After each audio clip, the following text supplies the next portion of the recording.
hi. Oh, Annie. Oh my gosh. You've been on my mind a lot lately. So I'm just saying hi. I hope the babies are good, which I don't even think they're like babies anymore. But if you're over on YouTube, Facebook, YouTube is really where it's at, but you can totally stay over there and listen as I answer questions over here on YouTube. And for those of you joining me on YouTube, I'm so glad you guys made it. I'm seeing you all pop up like crazy.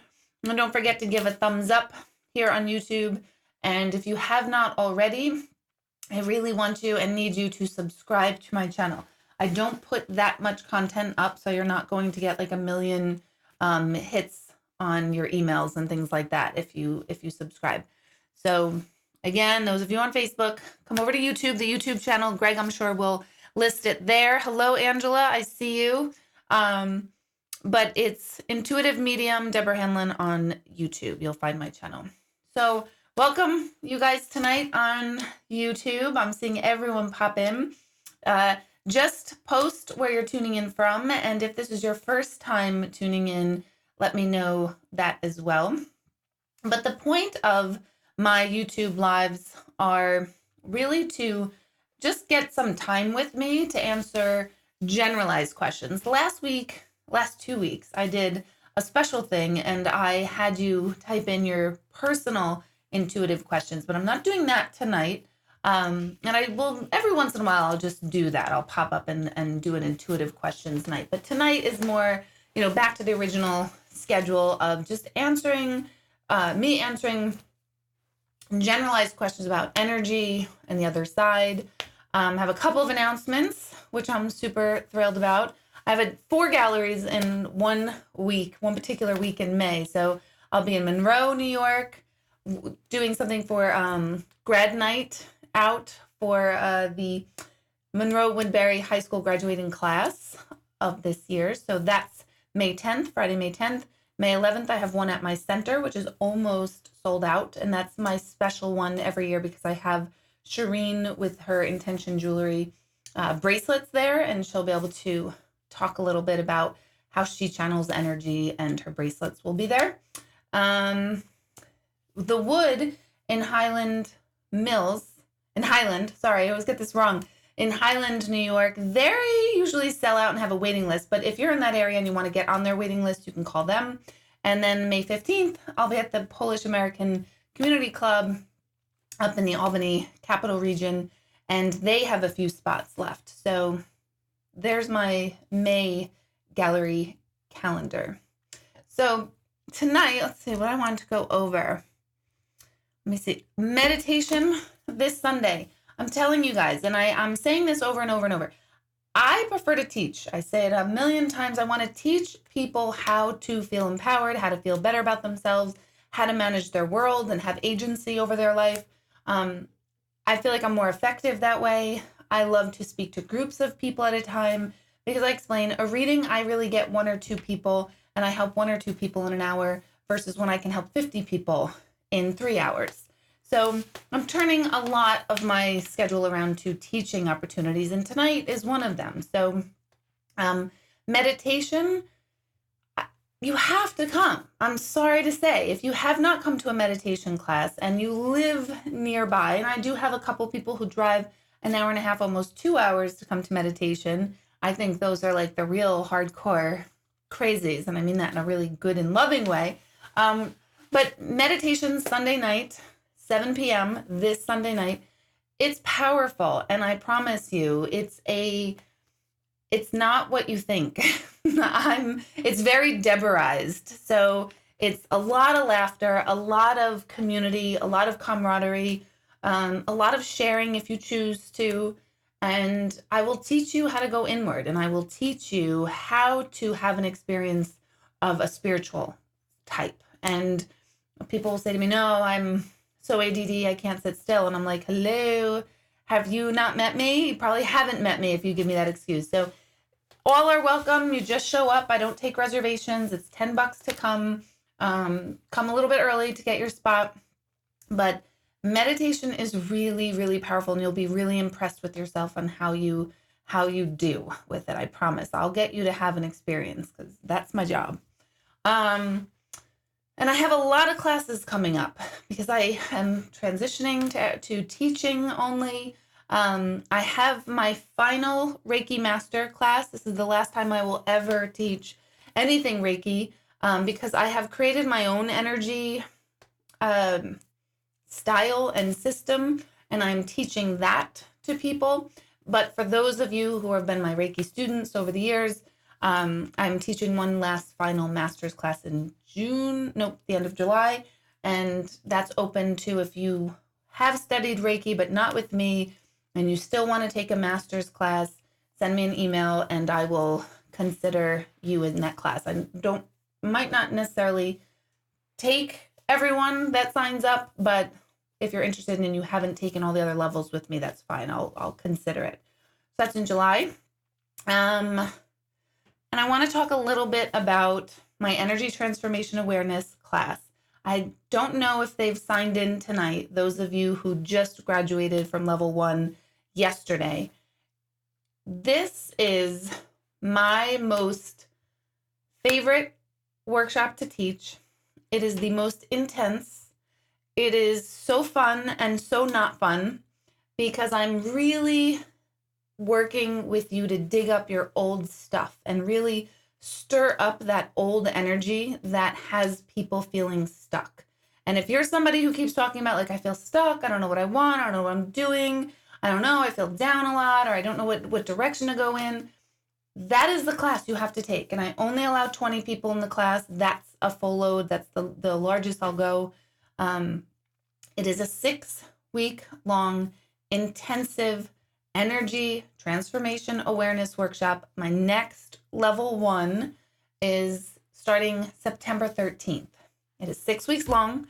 You're going to give me 3 weekends in the course of 6 weeks. It's a big commitment. You will have 30 hours with me helping you dig deep, learning about energy, feeling energy in your hands within the first few hours of the first day. The group, if they're here tonight, I don't know if they are, please chime in. And those of you who have taken in the past, yep, Lee, I see you, you're here. Good girl, good girl, Lee. It's powerful, and I just love to watch the change in people and the awareness level in people. Massive changes within 6 weeks, massive. So that's coming up. I already have people signed up for that, so I will be done and locked out of that probably by the end of May. So if you're interested in that, look it up on my website. It's on deborahhanlon.com. Go to September 13th and you'll see the information for that. Then I have that's level 1. Then I have level 2, 3, and 4 following up over the last few months of the year. So you have time to prepare for it. And even if you try to prepare for it, you're so not going to be prepared because it's so intense and amazing. And I love it. What else did I want to talk about tonight? If you're not on my Facebook page, go ahead and find it and like it. I am learning that Facebook has somehow, and I don't know how Facebook works as far as their algorithms and stuff, but they have now started reporting top fans to me. So I'm assuming it means if you comment on my pictures and posts and things like that, or like it. I don't know if you need to comment or just like it. I don't know. But if you are engaged in my work and want more of it, you can be a top fan. And I thought that was really cool that Facebook did it. I didn't request it. It just started to happen. But if you want to do that, then I'm going to be giving little giveaways every month to my top fans. So to a couple random chosen each month, depending on how many top fans I get, which I'll be like totally feeding my ego and be really excited about that. So go to Facebook, click like, is that what you do? Or follow? I'm not sure. But Intuitive Medium Deborah Hanlon, that's the Facebook page. So this format is for me, like I said, to get in touch with you and talk with you, and you get to ask me stuff and I get to ask you stuff. But I want to talk a little bit before I even get to your questions. I want to talk about the art of letting go, because so many times we hear about you got to let go, let it go. We hear about detachment on the spiritual plane. What does detachment mean? we have to live a life of non-attachment to material things and worldly things and people in order to attain happiness and all this stuff about letting go and detachment. And I was thinking about it a lot today, about how difficult and so simple the art of letting go is. And when we want to manifest something, the art of detachment is really crucial in the process of manifesting something. So we all have desire, we all have want, we have something that we want, and either it's something we want to be done with, or something we want in our life. But what I want to challenge you is, I want you to think of right now, as you're tuning in right now, think of something that you want in your life. Maybe you want a relationship. Maybe you want a new job, new car, new home, better body, more fit, promotion at work. Maybe you want to be able to let go of anger. So whatever it is you want and desire, I want you to hold that. And I'm sure there's many, many of those things, but pick one that really is jumping out in your mind. Even if it's one that you're like, why is that the one that's coming the strongest to me? Use that one. So hold that thought and that desire in your mind. And then start to notice the way your body feels when you talk about wanting it. So what I mean is, imagine that thing in your mind and feel it. Feel that desire in your body. Locate that place. How does it feel? Typically, desire, when we either don't think it's possible or when we're really, really in lack of it, typically desire doesn't really feel good. It makes us feel a little either tight or anxious or upset or angry. It definitely makes maybe sad. Definitely makes us feel that we are in lack. But I want you to feel that in your body, that physical sensation. Maybe you don't know what your life's purpose is. Hold whatever it is, that desire in you, and feel it in your body. Notice there's some level of resistance or a tough energy internal, like a wall, like a block. And I want you to try to describe it so that you can get a sense of, like, what does this desire feel like? Notice it in the body. Keep visualizing and feeling this thing. And I want you to breathe into that space in your body and breathe in energy and soften that resistance or that wall feeling that you get with that, whatever that thing is. Feel yourself breathing into it and getting lighter in your body with it. And it may happen like that in one breath, which is unlikely, but it could. It did today for me in the car when I was thinking about something I wanted to manifest and have happen in my life. I was able to quickly do it, which set me off on this whole thought. It was like, wow, why was that so easy to breathe into and feel the release in my body? And I don't know the answer to that. I don't know why that particular thing was so easy. But then I thought of something else and it wasn't as easy. Okay, so it's just information. I'm just paying attention. But you feel that thing in your body. You feel that resistance. And you breathe into the resistance. You don't think about the want anymore. You don't think about the lack of it. You just breathe into that space and imagine that space releasing, bursting, getting looser, getting whatever words you want to put to it, moving. Feel that. And you will. And you'll know when you felt it and you will know when you have not. So if you're not feeling it right away, that's fine, because some things, they just need more work, and you just work on breathing into that space and feeling it relax. That is the art of letting go. Start with your physical body. When your physical body is spending so much energy on the thought and the feeling of not having it, I need to have it, I need to do it, I want to do it, oh my God, how come I can't do it? Oh, this is bullshit, it never works, blah, blah. Whatever we do in our minds there's so much energy wasted in our physical body alone on that thing that it creates a difficult path for that thing to come to us because we're putting up that wall or that resistance just in our body. But when we release it or move it from our body, the body is more receptive, which instantly makes your entire energy field more receptive. So I want you to practice this for the next week. I really want you to exercise the art of letting go, breathing into desire, finding it in your body. Could be many spots.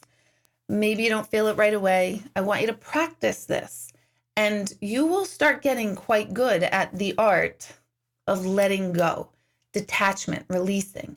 And as soon as you can let that thing go, it shows up every time. Or the person that can help you with it shows up, or the money you needed for it shows up. Things start to happen. And I know we all hear that and we're all like, oh, no. I've done that bullshit. That art of manifestation, I put it out in the world and, imagine checks coming in the mail and then they never did. I get it. I get that. I hate that stuff too. But I want you to really practice it from the standpoint of your physical body. And I promise you, as soon as that physical body moves it, the energy all around you moves that thing. So that's your homework. I'm giving homework now. Look at that. I'm like a real teacher. I'm giving you homework. And for the next week, I want you to practice it. And I want your feedback too. I want you to write to me and tell me, oh my gosh, I tried that and I can't believe this happened. And I really felt it release. Or, hey, I can't feel it release. What's going on? So I want the feedback. You can type it down below. You can send it to me in an email. You can write it on my board, on my page, the post, the main page on my Facebook page. I don't know how you could do it on Instagram, but have the dialogue with me so that I can know, is this helping? Is this helping you? So try it, practice it, work together with it. If you see someone else commenting and say, oh my God, I had that same problem, or that happened for me too, interact with each other. That's what this is about. So that's your homework. If you have questions about it now, oh my gosh, Nicole, I'm sorry. Oh, look, a squirrel. Nicole Q, I was actually thinking of you as I was talking about this whole process because you really, really, really worked that process through that energy transformation awareness workshop. So Nicole can get you guys to know a little bit more about the energy transformation awareness workshop. You can ask Nicole. All right, so let me rewind back. Let me see. Pleasant Valley is tuning in. Schenectady. I saw Arizona before. Deltona, Florida. Deltona? Is that what it says? I don't have my glasses on. Deltona, yeah. I just didn't know if it was like Daytona. New Windsor, North Carolina. Niskayuna. Los Angeles. Yay! It is my favorite place. Woohoo! Chester, New York. Poughkeepsie, New York. Modena. There's Mesa, Arizona. Welcome, Lacey. I think I also saw that it was your first time tuning in, so welcome. Let's see. Oh my gosh. Sharon is asking me if we liked Beetlejuice. I will tell you a quick story. Greg and I watched Beetlejuice last night. Don't ask me why. It's kind of a long story.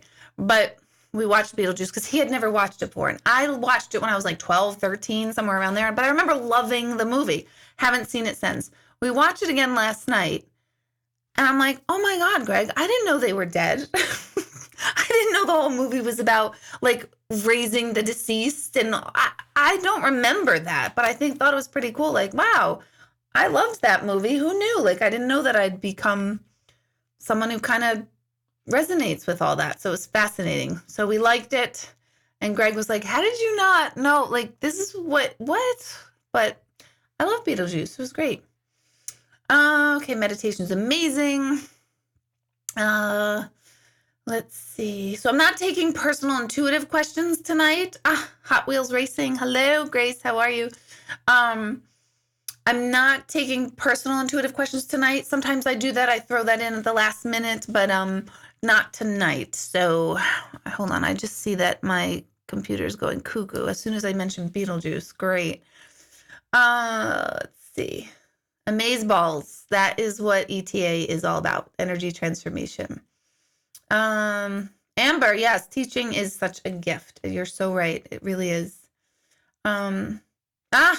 Bonnie just wrote, your son hijacked your Think Better Thoughts bracelet. Seems to be helpful for him, so it's great. That's so good. My son, I have a saying I say all the time, and I say your brain is an asshole because I'm so eloquent. Your brain is an asshole, and I'm getting texts. Hold on one moment, please, everybody. Oh, okay. Greg's telling me to address the contrast that I just did. Look at that. I'm so intuitive. I felt you. So I always say, your brain is an asshole, think better thoughts, because our mind tells us things that are so not accurate. It's, it tells us like, oh, you're so fat. Oh, you're so lazy. Oh, how come you don't do the dishes? How come you don't do this? Like our brain just tells us all this stuff all the time. And when we're being really rude to ourselves, that's your brain being an asshole. So I have a bracelet that says your brain is an asshole, think better thoughts, as a reminder that, nope, I'm not going to let my brain hijack me. So Bonnie, that's so cool that your son liked it. My son wore it to school one day. His teacher saw him with it and was like, you can't wear that. And he, of course, was like, but it's my mom's, which is like even worse. And then he's like, my mom's bracelet. And the teacher was like, well, you can't wear it to school anymore. So, whoops. Nicole, after the workshop, your energy is flowing. I saw that you sold your house in 10 days. It's unbelievable what just moved for this woman, Nicole, about her house. In the matter of 6 weeks, it was amazing. 6 weeks, she's had like boom, boom, boom things happen. So that's so exciting. All right, so let me get to some of your questions. Just remember that I'm not taking personal intuitive questions. So if you're asking a question specific about you or another loved one or family member, I'm not doing that tonight in this forum. I'm going to be taking more generalized questions so I can help all of you at once. Cindy, yes, we can see you. This is fantastic. Okay, let me start getting to questions. Everybody's having a love fest. Love you. Hi, this one, that one. I love that. Create such a little community in these things, which I love.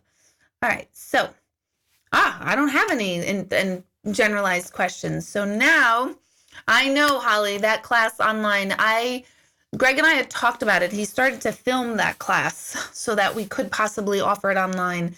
I honestly do not know how I would possibly do that particular class online. I just can't compromise the quality and depth of it. So I have not figured out how I could possibly do that. But if I do, I'll offer it. I did have the idea. You're going to love this. Buckle your seatbelt, Holly. I have a friend who owns a spiritual center in Los Angeles, like Santa Monica area. And I even said to Greg, I would fly back and forth to California if I had a group large enough out there to go every 2 weeks. I would fly out there and teach that class to her group. So I will reach out and see if that is even possible. So maybe we'll make that happen because I would love that. I just want to be out there anyway. But it's a powerful class. It really, really is. As far as online classes, I am going to do a lot more of those. I'm going to do online meditation. I even have the idea of possibly streaming the meditation that I have at my center Sunday live online. And if I can get it to work through my laptop, that's a real possibility. So stay tuned on that. But yeah, the energy transformation awareness, I just can't see how I could do that one, level 1 online. All the others I could do online, but not level 1. So yes, Nicole, right? Yeah, I need to be there. I think so too. And I need you there because I am intuitively plugged into every participant for the duration of 6 weeks. You have access to me like no other person on the planet does. I really work with your energy field. I basically get in your energy field so that I can feel things much closer to the way you feel things. Clearly, it's not 100% because I'm not you. But the insight that I can get from being in your energy field will help me help you move your stuff. So I just don't know how I can do that online right now yet. But if I travel back and forth to LA, that's not a bad idea. Let's see. So, okay, Naomi, let's see. Oh, carry on. Carry on. I thought you were like saying carry on, but can you come in my carry on? No. You cannot come in my carry on. You can come with me. Kelly, you better be signing up for this level 1 too, my friend, my little top fan there. So Naomi is writing, if we call their name often, I'm assuming the other side, or talk to them often, does that leave them stuck and unable to move forward in their new life? Naomi, that's a fantastic question. No, it totally does not.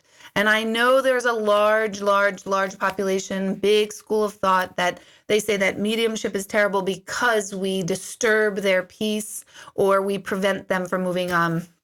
And nothing could be further from the truth at all. That's like saying you're disturbing someone if you make them a phone call. Actually, no, that's even worse, because if you do call me on the phone, you are disturbing me, because I definitely won't answer. I don't talk on the phone. That's the one thing I like. No matter what, it has to be major emergency for me to talk on the phone.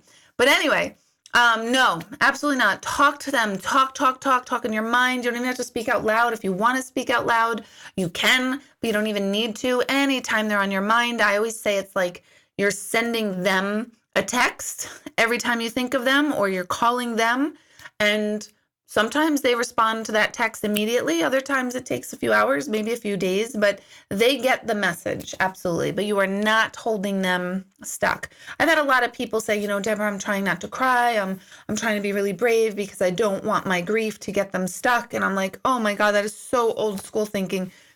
You have to grieve. If you're still here on this planet in the physical form, and you miss someone, your physical body has to cry. It has to move that energy and that emotion. So it's really important.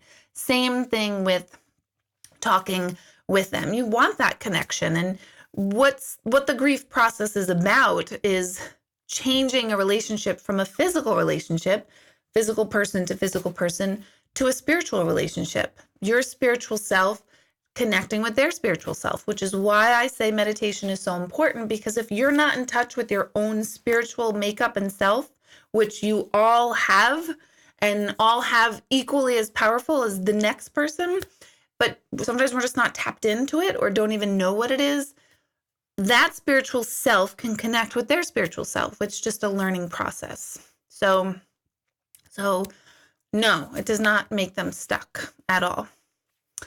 So yes, Nicole, I'm seeing all the ETA people, my energy transformation, I call it ETA, writing to each other, and I love it, because Nicole said, you will love this class, you will love it.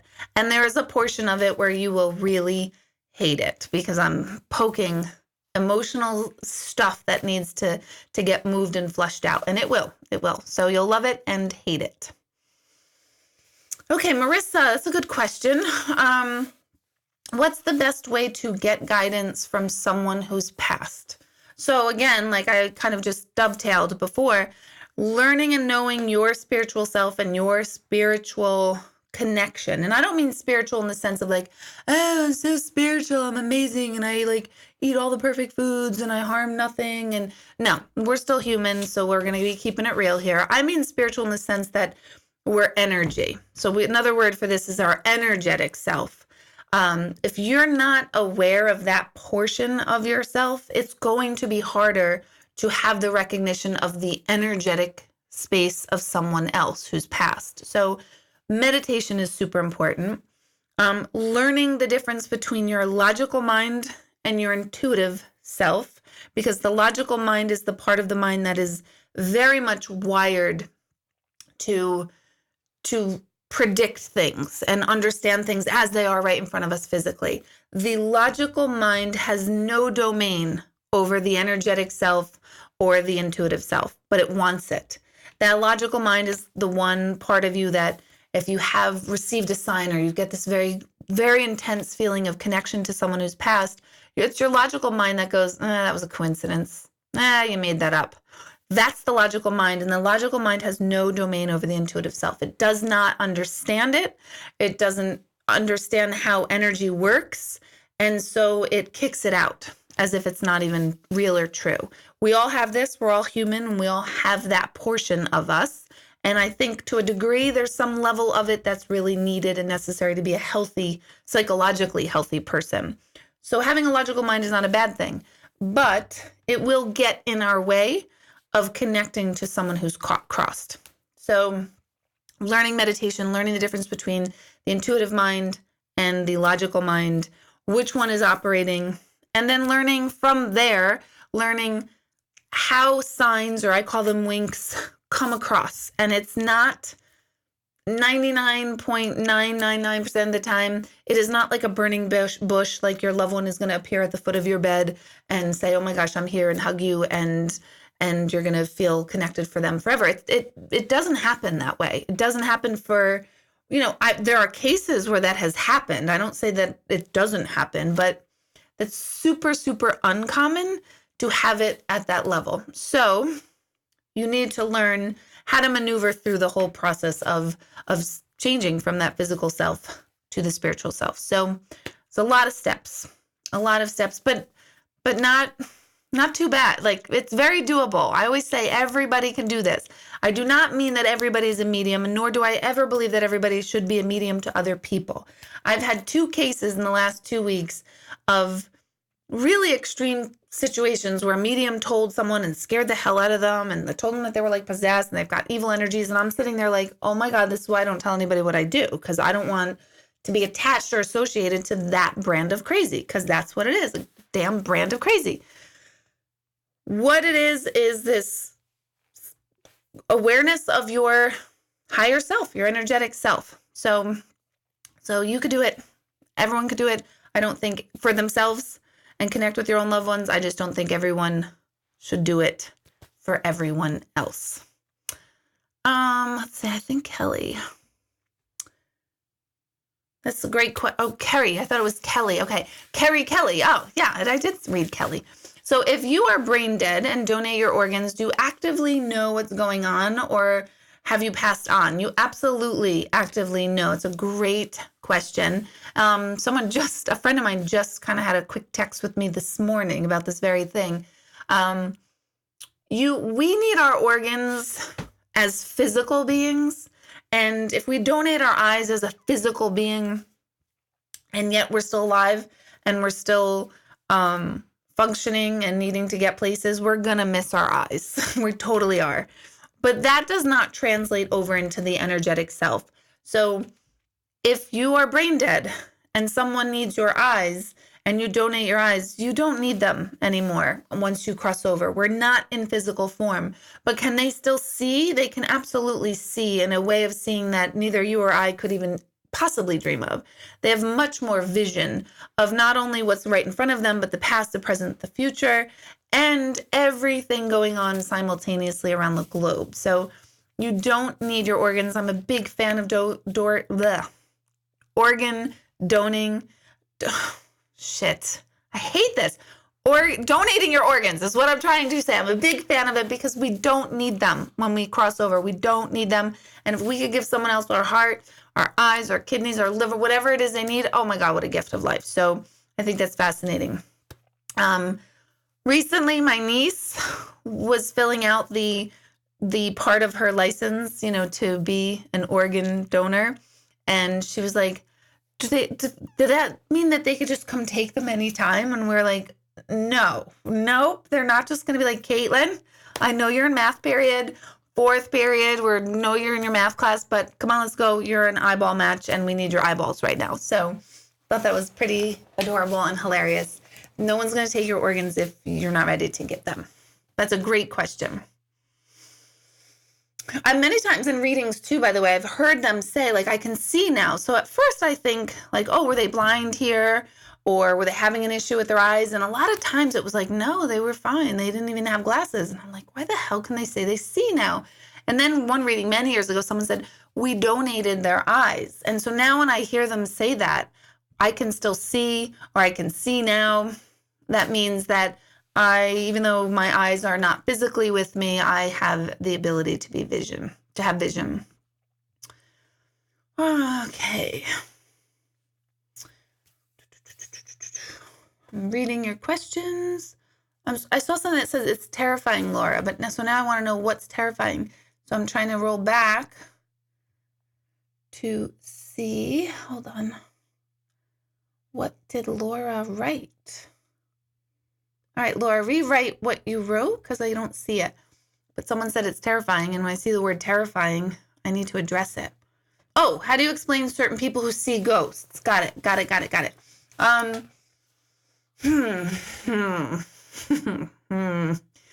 Well, I don't doubt people can see ghosts. I have seen energy. And that's my one rule that I'm always like, nope, I don't want to see it. I don't want to see it out here. Then I start to feel crazy. So I want to just only see everything in my mind's eye. That's my little deal with them. But there are some people I absolutely believe have seen spirits, energy, ghosts, whatever you want to call it. Then I think there's people who are, me putting it bluntly, batshit crazy, okay? And they make these really big, elaborate situations that I can hear some of you laughing, go, I can't believe she just said that.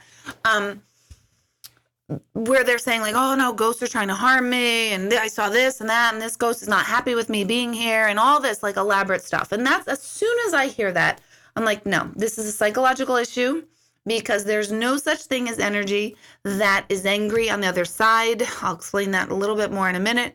There's no such thing as evil energy, no such thing as hauntings. So sometimes you get people who are like, oh my God, the ghosts are terrifying me. I freak out every Halloween time when I listen to different radio stations and they all have like their hauntings, and they're like, they go into haunting places and they have a medium there, and the medium's like, oh, this spirit's really angry that we're here. And I'm sitting there like seething, like, and shouting expletives, because I'm like, no, that's not how this works. So I think a lot of that is for TV and show and ratings and all that stuff. So people who see them, yes, I absolutely believe you can see energy. I absolutely believe our technology is going to get better to be able to capture energy. I do not believe all stories. So it depends. I won't shut it down totally, but I'm definitely not going to believe it when someone is like, no, they're really angry and they're mad that you moved in this house. Well, it's like, well, great. I just spent $500,000 on this house and now I got an angry ghost and I got to move out. I don't think so. Not right. And I don't like when people say like, oh, you have a spirit in your house and they need somebody to come clear an energy from your house. I don't like that either. Because I don't believe in that. I really, really don't. That I needed somebody to exorcise this ghost, or, there's such thing as negative energy here. Places like prisons and asylums absolutely have a tremendous amount of negative energy because the energy of the people that were in there giving off this negative, constant, continuous energy. Absolutely. So there's an energy field, but largely created by the living as well. Hope that answers it. If you have dreams, from Susan, if you have dreams of loved ones who have passed, are they visiting you or more of our brains thinking of them? Could be a couple of things. And I described this in my book, which I haven't even talked about. I don't even know where my book is. Is it here? Hold on one second. Here it is, my pretty little book. Yep. In the Presence of Proof. If you haven't gotten it, you really probably should. I have them with me at all my events, but it's also available on Amazon. But there are two types in my mind. There are two types of dreams about your loved ones. Well, there's two types that I talk about. One is a visitation dream, and that's when they come to you and they feel happy and healthy and they know they've passed, or they'll say to you like, oh, I'm still here though. I could still talk to you. Sometimes they don't even know they passed and they're acting like everything is as normal. But the dream is normally them really, really bright and feeling good. A projection dream is when all of our internal subconscious emotions are projected onto them, and they're either really angry in the dream, or they don't want to talk to us, or they can't get to us, or they're nervous and afraid or upset that they've passed. That's more of our own brains trying to rectify our loss and grief. And you could have a projection dream of a grandparent coming to you in a dream and you never met the grandparent. So people will say to me, no, but I never had grief about this person. So the grief doesn't have to be about that person who passed. It just could represent grief that's projected onto someone who's passed. So those are the two main types that I talk about. Okay, let's see. Christina, I know it's really hard to shut our brains off to meditate. It's very hard for me to do it at home. Just because I'm like, I'm a squirrel. I can't sit still either. I'm a squirrel. No, it's not I'm a squirrel. It's, oh, look, it's a squirrel. But anyway, I'm not a squirrel. So that's normal. That's very common to not be able to. That's why I say start with guided meditation.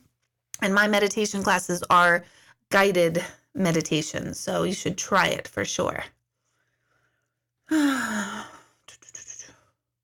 How can you really focus? See, we're both squirrels, apparently. Oh my gosh. Yeah, now everyone's saying they're seeing ghosts. Now they're like, oh shit, I said I saw a ghost. And now Deborah said I'm batshit crazy. No, you know what I mean? I believe you could see when you see something out of the corner of your eye, when you get a feeling in your house and you're like, I don't know, I had this feeling that somebody's watching me. That's energy. That's not crazy. Unless you're feeling it like 24/7, unless you're getting like really like psychologically disturbed by it, then that's a whole other thing. So I'm not saying people do not see them, but I kind of want to put it in much more normal terms than what I see it out there. You know, anything negative from the other side, oh, a ghost told me to do it, is not a ghost. That's a psychological problem. Let's see. Yep, Lee, there are parts in the class of ETA that you will be bawling. Yep. Okay, Bonnie, love my interview with James, trying hard to work on identifying negativity, internal versus external. Sometimes it's tough to not let that stuff in. Advice when one can't psychically remove yourself. That's a good question. Let's see. I know a lot of people talk about shielding yourself and putting yourself in a bubble and, you know, imagine white light around you. And that, to a degree, absolutely. That's start there for sure. I always like to visualize that I'm in a bubble and there's mirrors on the outside. So any energy of anyone around me that I don't care for reflects off those mirrors and bounces back to them. I like that visual.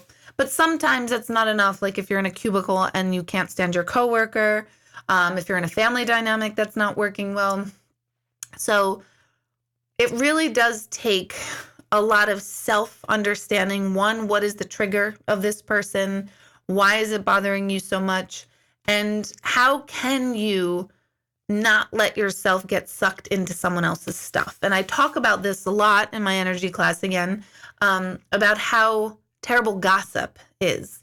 If you want to destroy your own energy field, start gossiping, because it's a really great way to completely put all these cracks and crevices in your own energy field. It doesn't hurt the person you're talking about as much as you want it to. It never does. And it's a major, major, major energy drain. So, you know, be aware of the times that you're getting sucked into drama and then say, oof, I'm not going there. I'm not being a part of this.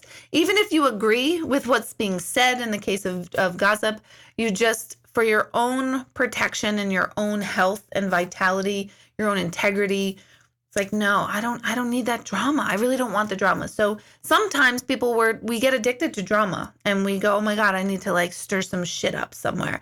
So when that happens, that's you. You're a part of it. I'm not saying it's you, Bonnie. I'm saying that's people. So be aware of it. A lot of times people love to talk about what someone else is doing wrong, instead of realizing that your view of what they're doing is wrong.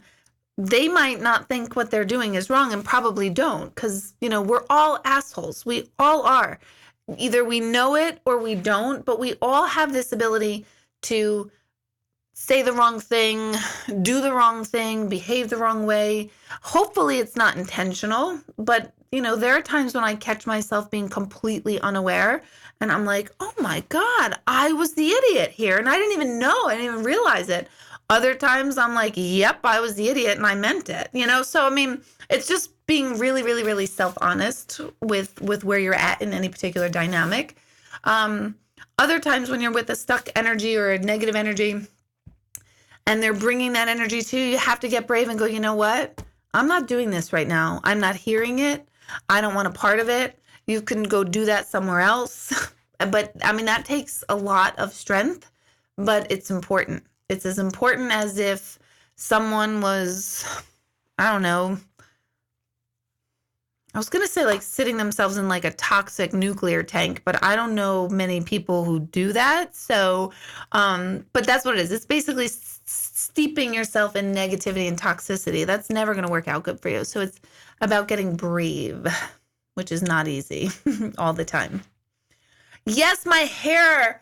Doesn't it look nice? I got it cut and colored today, and it feels so shiny and soft, and I love it. So thank you, Cindy, for that. Let's see. Have I ever been taken to the other side in a dream state? Yes, I have a meditation CD where I actually take you there to yourselves. It's called Spirit to Spirit.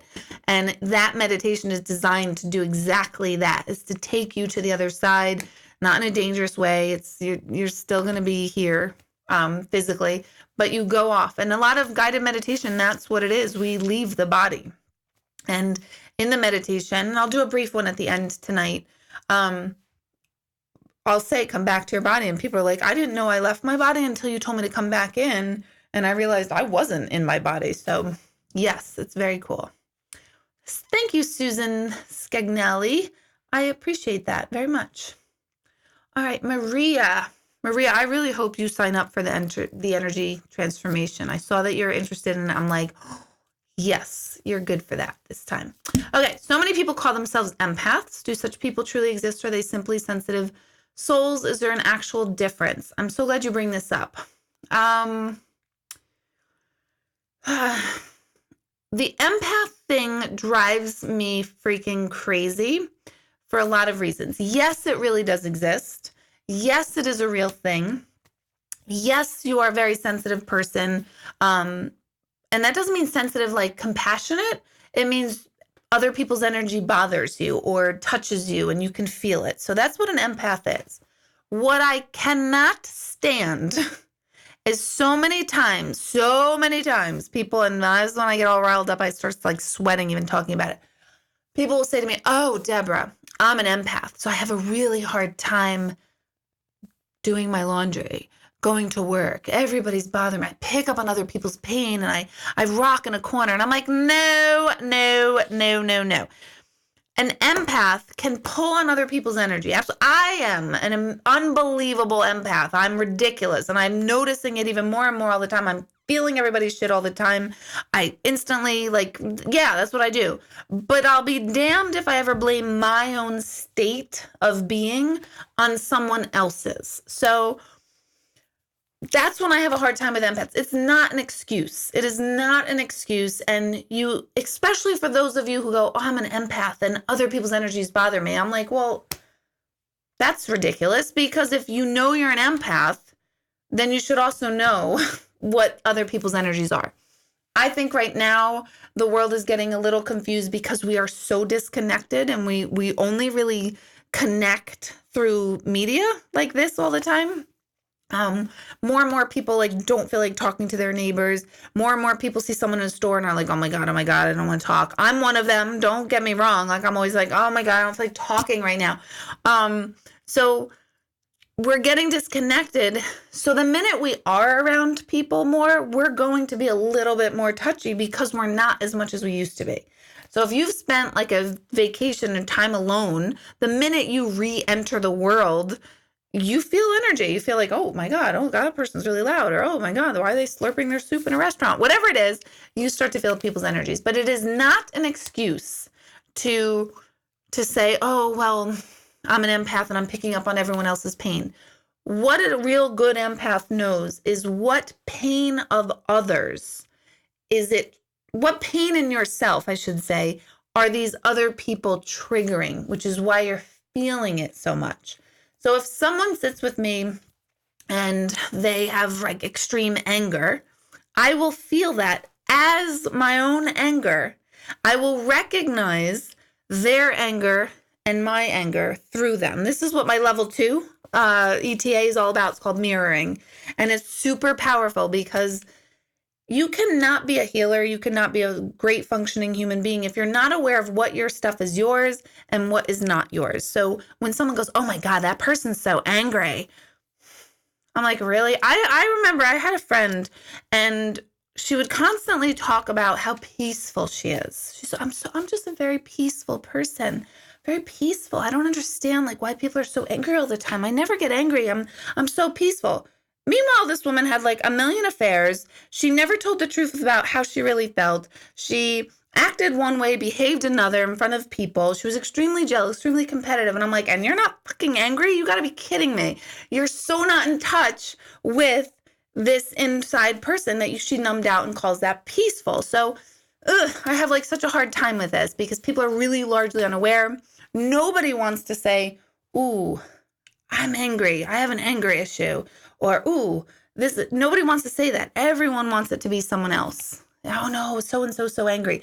They might be, but where's the anger in you? You embrace your anger or your sadness or your jealousy or competitiveness, whatever it is going on in you, you embrace yours and see yours. It will dissipate. It will lessen. And you will no longer feel the need to blame it on other people, which means you'll have more success with being around people. So really long, passionate answer about empaths. I know Dana, I don't know if you've responded, but I know Dana asks about empaths all the time, and she knows that I always go batshit over it because I see too many people using it as an excuse for why they can't function in the world. And that's not cool. Nor do I appreciate therapists who encourage the empath story without the other half of the mirroring stuff. Let's see. Just so Eileen wrote, I'm mad as hell, no lie. Oh my God. That's my Irish friend, the Irish, angry Irish. And I can say that because I'm Irish. There's no put down by any means.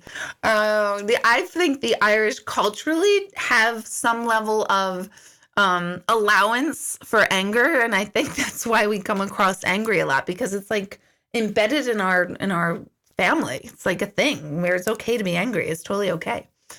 It's not okay to like throw a bottle through a window, but I mean, maybe it is. I don't know.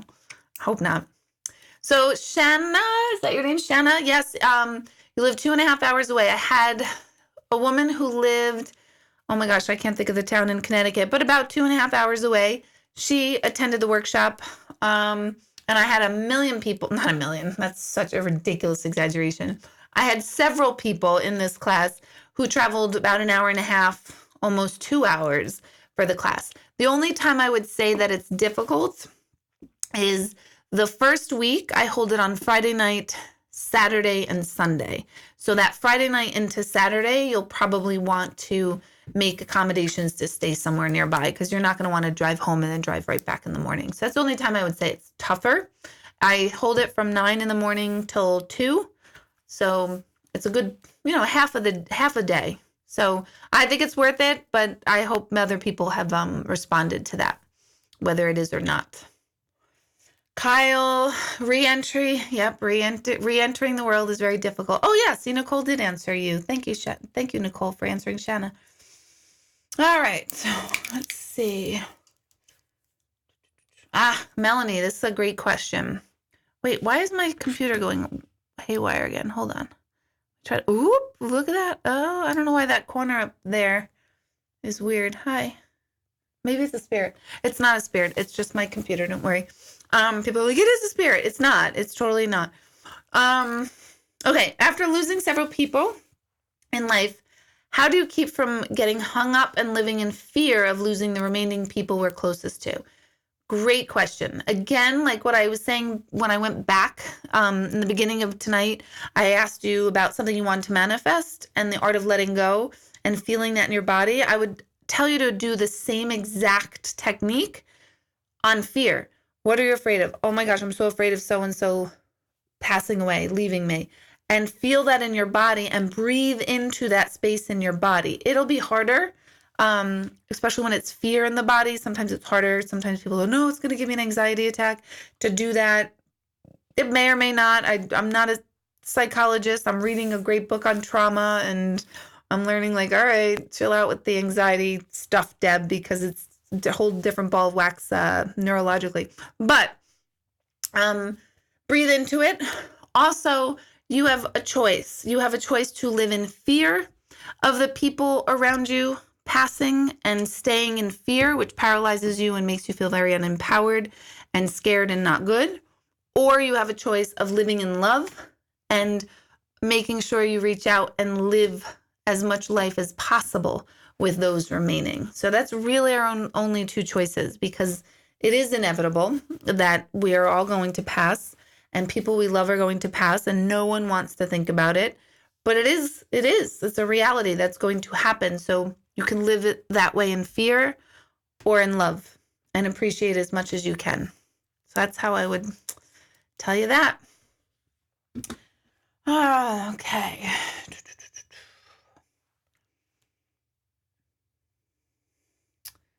So, Greg is posting my Amazon storefront. A lot of you have been asking, like, what books do I recommend, and what's that music, and what's the smell of the incense at the center, and my lip gloss. No, is my lip gloss on there? No, my lip gloss is not on there.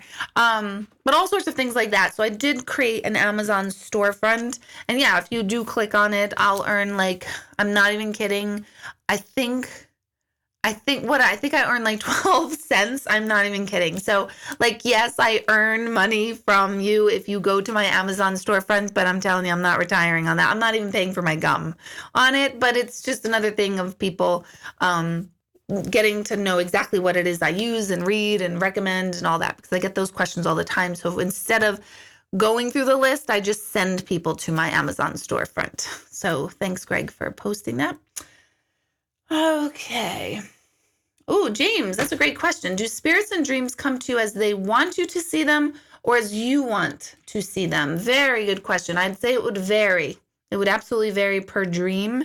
That depends on what the dream's about. That would be a lot. Like, you would need a really good dream interpreter for that. I can interpret dreams. I'm quite good at them, but I'm not an official dream interpreter who, like, when you find a good one, they're amazing. So I would refer you. I don't have a name. I'll come up with a name. I won't make up a name. I mean, I'll think of the name of the person that I've heard about that's really great, but it'll come to me. So I think I would defer that one to, like, it depends on the dream in this scenario. Let's see.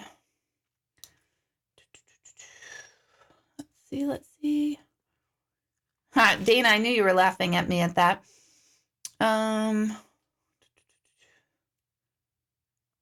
Cool, Allison. Yeah, a few years ago, you saw a little girl in the room. The room was dark, but she was darker than like a shadow, and it was like she was afraid I could see her.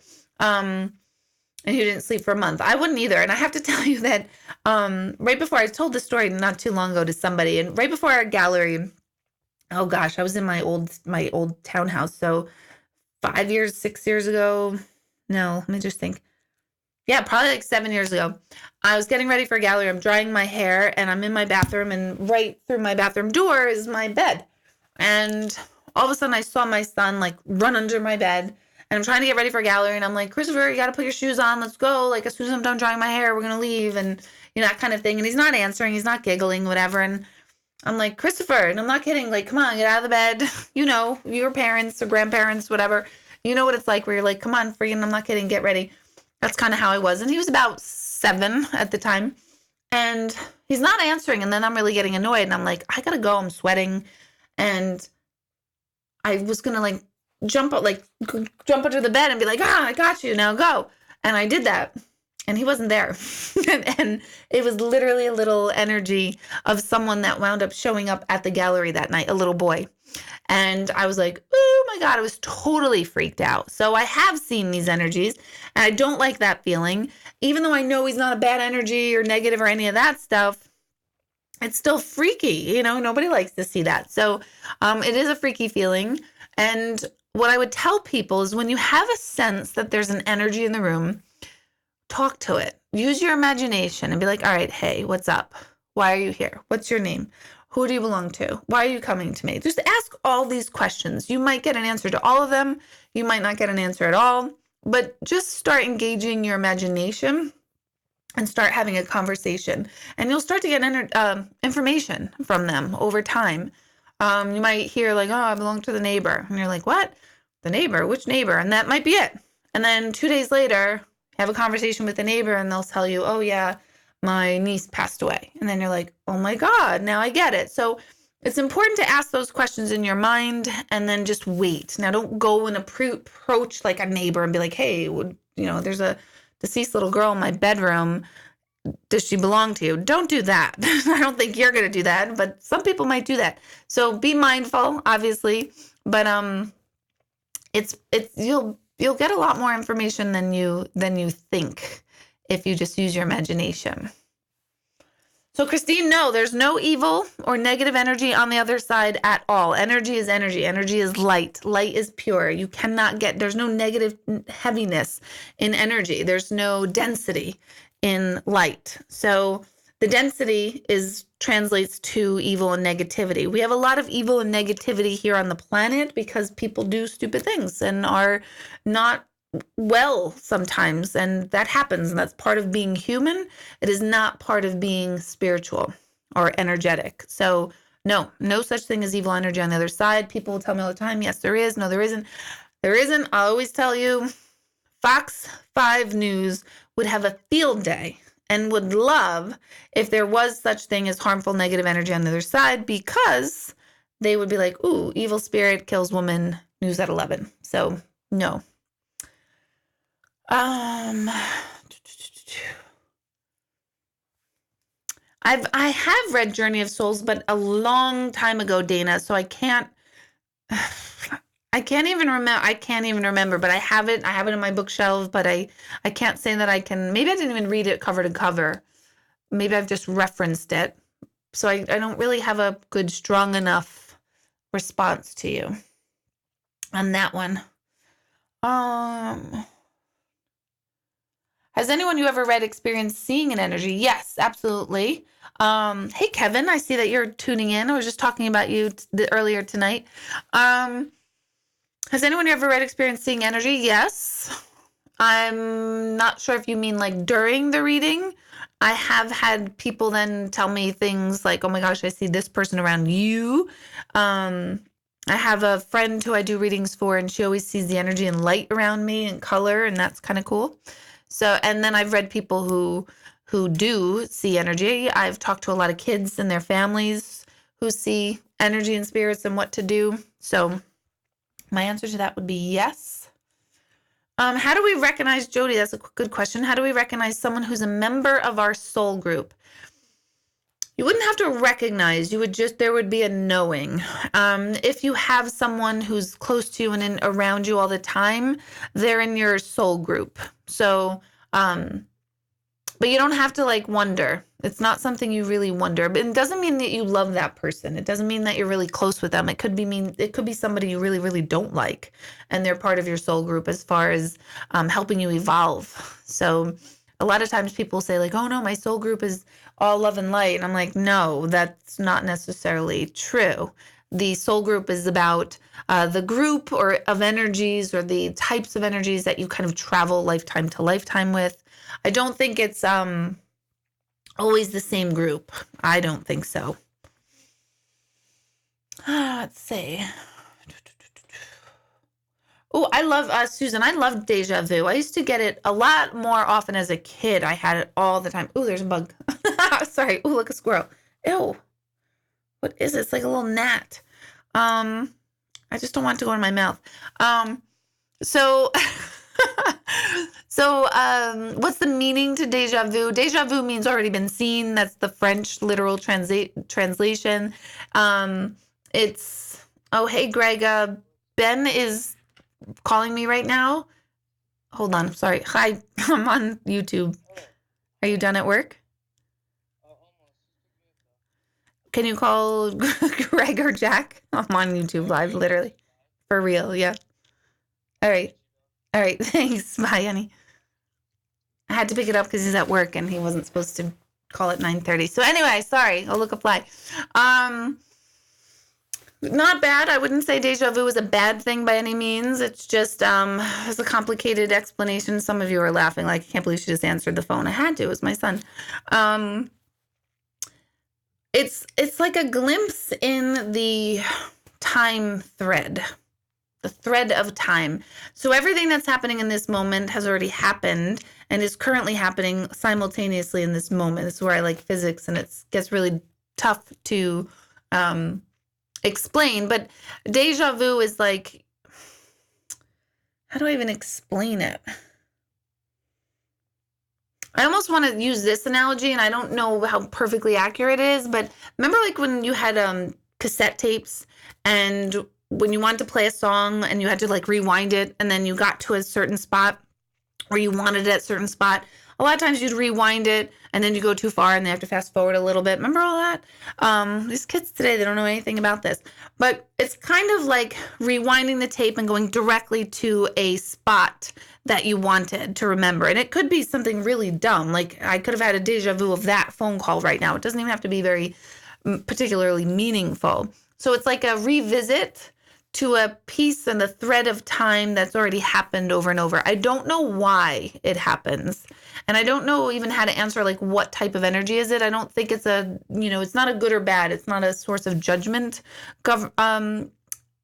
situation. And what I mean by source of judgment is when we call something good or bad, that's a judgment. We're making a perception of something. So it's neither. It's just information.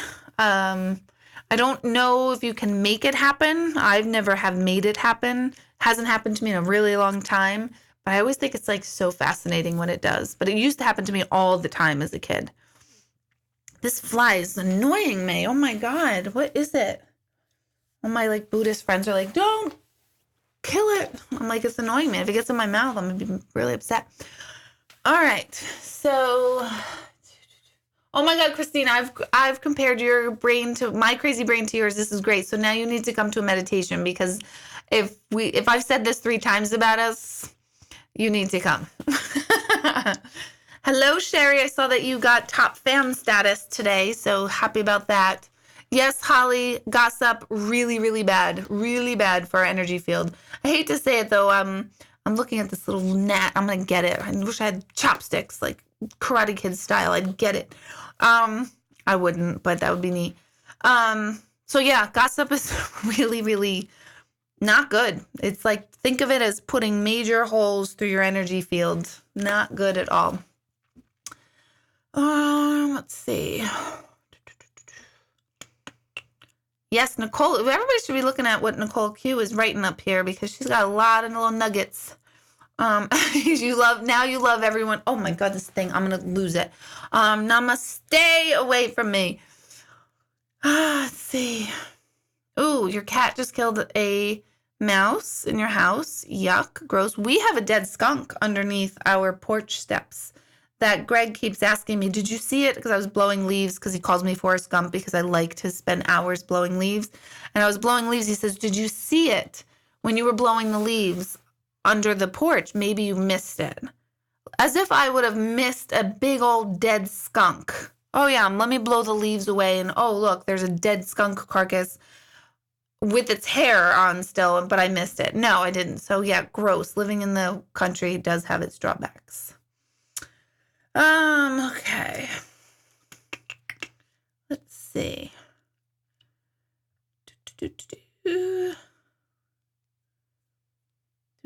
I like your comments, Kelly. One moment, please. I'm trying to read. Oh, cool, Gigi. Yeah, if you've been taken to the other side, no fear of death. That's Anita Morjani wrote Dying to Be Me. That's a fantastic book. Her book is the closest I've come to reading someone else's words from what I've heard over and over and over for 18 years of doing mediumship. So Dying to Be Me by Anita Morjani. Okay, let's see. Hey, thank you. My birthday is on Wednesday, so thank you for that. Thank you, almost birthday. Let's see. I'm seeing Lee. He moved to North Carolina. Monroe. Oh, you guys are talking amongst yourselves. I love it. I could have a pajama party, a sleepover on that Friday night. Yeah, that's true. Let's see. Dana was scared when she saw the empath question because she knows how I get. Let's see. see. Holly, my LA friend. How much can our free will impact our life path? I feel like the universe tries to help us course correct when we're off track, but can a person flat out refuse their life path through their choices? They absolutely can flat out reject your life path. So, and then we just repeat it. We come into the next lifetime and we've got the same script all over again. So the best way I can explain this about life paths, and this one I will do an online course. I was just talking about someone yesterday. It's called Why Are We Here? And it's all about like, what is your life path here? What are your lessons? Because people say, how do we know if we've gotten a lesson down pat? How do we know what our lessons are? In that class, I'll teach you like to notice the different themes that keep popping up in your life. And as you start to see the themes, you realize, oh my gosh, this is an area that my soul is seeking to perfect or evolve. That's probably a better word.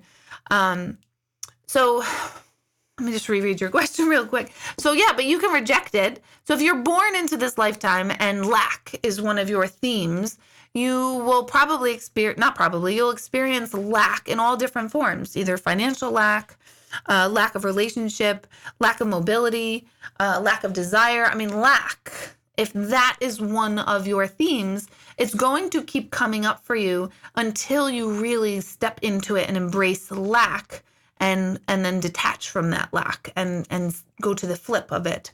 So that is your choice. We can decide to do that. If we don't get it and evolve it, we repeat it. It's kind of like school. If you really don't do all your lessons in 4th grade, before No Child Left Behind came across, but if you don't do all the work, you're not going to move on to that next level. So we just keep repeating it. And we're all on repetition of repeating many, many lifetimes. So, I was talking to somebody recently too about suicide. What happens with suicide? Do they go to heaven? Yes, they go to heaven. Well, then why shouldn't we do that? This person said. And I'm like, I get it, but whatever lesson you were meant to learn here and evolve from here, if you take your own life, you repeat that life lesson all over again. So I'll be damned if I'm starting over. I'll be damned if I'm putting this on repeat and like going back to square one. So we could all be in that though. Maybe I took my life in a lifetime before this, and this lifetime I'm replaying that lesson. Who knows? So it's not to say like, oh my God, that means people who have committed suicide, they don't get to cross over or they're stuck. No, they're not. They might be stuck on a lesson, but we all might be stuck on a lesson. Suicide might be a lesson we're stuck on. You might be stuck on relationship. You might be stuck on sense of purpose, sense of self, spiritual matters. I mean, there's a trillion different lessons we can learn. So yes, we can refuse our life path. When you say that you believe that, the universe puts us back on course correct, that is a powerful core belief that you have, Holly, which is why it keeps showing up for you. That's another key component to this.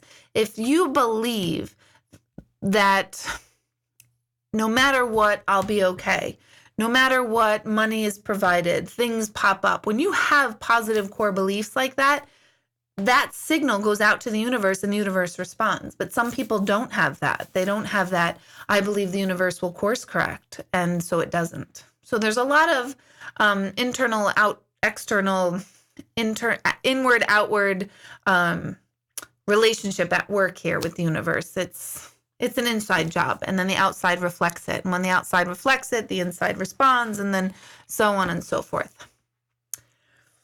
All right, hold on. I gotta take a drink of water.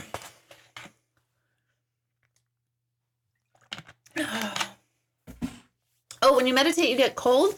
That's totally normal. It's not spirits getting too close to you. No, that whole cold thing from I See Dead People movie, not true. Just because the room gets cold does not mean there's energy or spirits or negativity or anything like that. So that's a perfect example of the way that Hollywood has negatively impacted our ways of understanding the energetic world.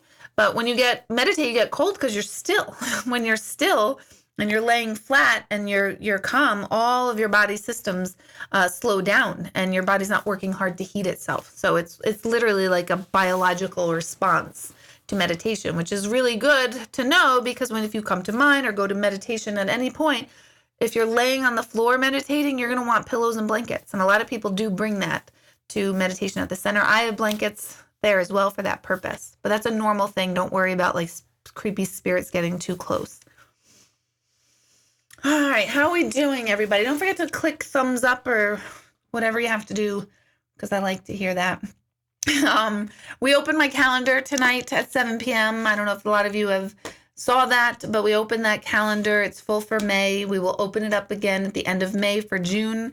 You have to be on my mailing list at deborahhanlon.com to be notified of when we're opening up my calendar. I only announce that to my mailing list. So when you sign up for my mailing list, you go to my homepage, sign up. There is a confirmation email that comes right away. Look for it. If it's not in your inbox, it goes to your spam. You must confirm that email to be placed on the mailing list. If you don't confirm that email, you're not on my mailing list until it's confirmed. So a lot of people have trouble with that. I have a lot of galleries coming up listed right above here in the area. Meditation Sunday, 7 p.m. My center's in Newburgh. You can find all that information on my Facebook page or my website. Let's see. Energy Transformation Awareness Level 1 is September 13th is when it starts. Over the summer, I do have a lot of intuitive development classes coming up, and a couple of online courses coming up. So a lot of good stuff coming your way. And if there's any particular class that you're interested in me teaching, tell me, let me know, or one that I've taught before that you want me to do again. I want your feedback. I really, really, really want your feedback. So you could either post it here or post it to my Facebook page, send us an email, somehow reach out to me and get that feedback to me. So before I end, let's do a very small guided meditation just to take you into relax mode for the rest of your night. All right. So get yourself comfortable wherever you are right now. If you're on your bed or your couch, just get yourself into a comfortable position. If you're listening in headphones, that's better. If not, just notice, you'll hear external noises around you in your home, whether it's the laundry machine going off or someone's on the phone somewhere else or TV's on. Just be mindful of the external sounds and just ignore them. Let the sounds come into your mind and you'll be able to let them go. So get comfortable. Close your eyes. Take a really nice deep breath in through your nose. Fill your abdomen as you breathe in. Hold that breath at the top. And then exhale forcefully out your mouth. We're going to take a couple of breaths together. So breathe deeply in through your nose. Breathe that breath. Bring it all the way down into your abdomen. Hold that breath at the top. And then exhale forcefully out your mouth.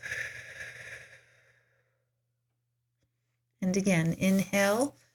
Breathe deep into your belly. A lot of you may notice that you are a chest breather.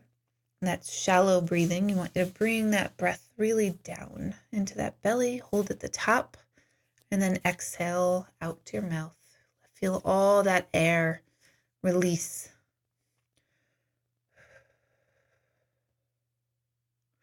And continue to focus on your breathing, even exaggerate it, because exaggerating breathing will help facilitate your relaxation response. Just breathe deeply, slowly, calmly. Recognize that every breath you take in, you're breathing in a new moment. And every time you exhale, you're releasing all that no longer serves your physical body in this moment. So through your breath, you really can get and become quite present. And just by focusing on our breathing for just a minute, your body is already slowing down, calming down, and becoming more centered and calm.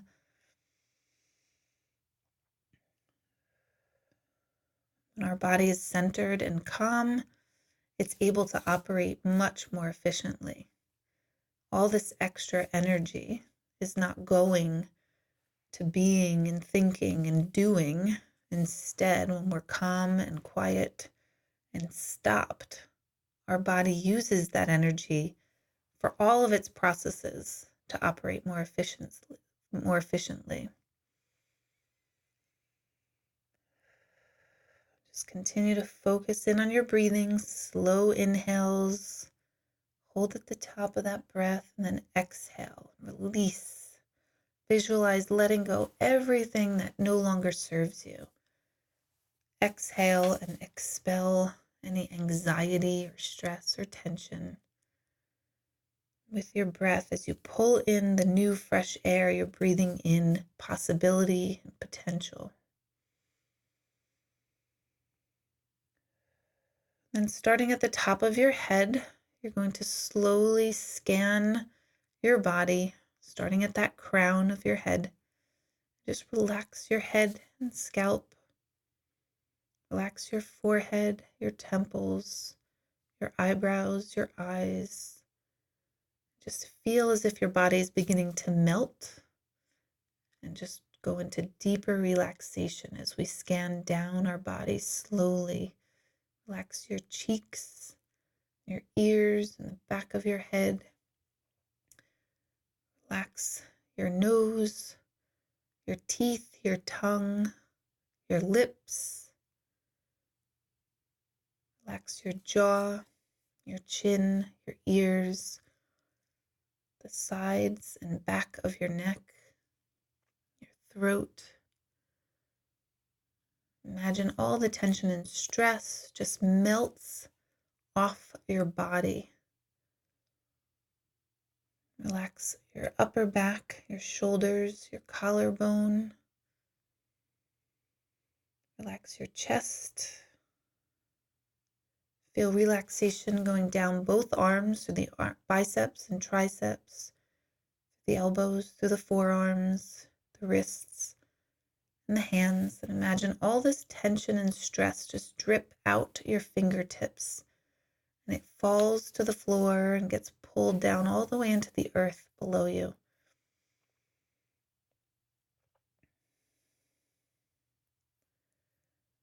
Relax your upper back, your chest, your abdomen, your solar plexus, your mid. Relax your hips, your pelvis, your thighs. Relax all the organs inside your body.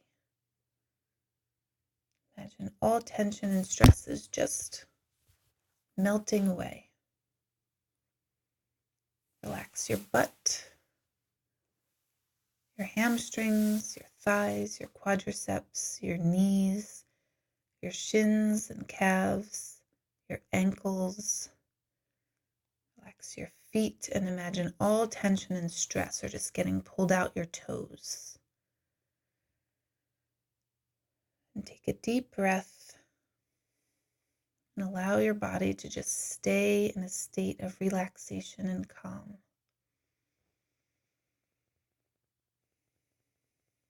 Know that while you are calm and relaxed, your body goes instantly into healing and repair mode, begins to operate efficiently, replaces cells, helps new healthy cells be born.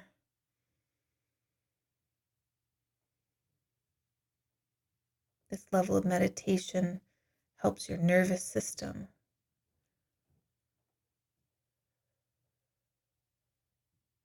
Your nervous system is relaxed and calm. You're able to think more clearly when you need to. You'll also be able to sleep better, feel more rested. You'll be able to digest your food better, breathe more efficiently, and just overall just operate in an optimal manner. And continue to breathe deeply in through your nose and out your mouth. And stay in this relaxed state.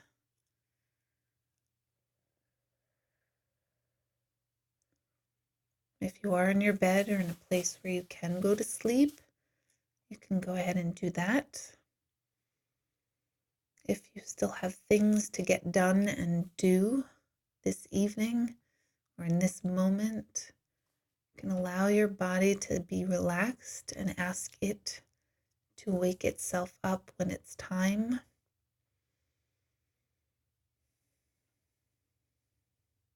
You can always go back to this video and fast forward to this point to replay this meditation at any time that you need to feel calmer and just more relaxed. And I will allow all of you to stay in your calm, sweet spots. And I want to thank you all for tuning in, and I will see you again next Monday night. Thank you so much. Have a good night. Good night.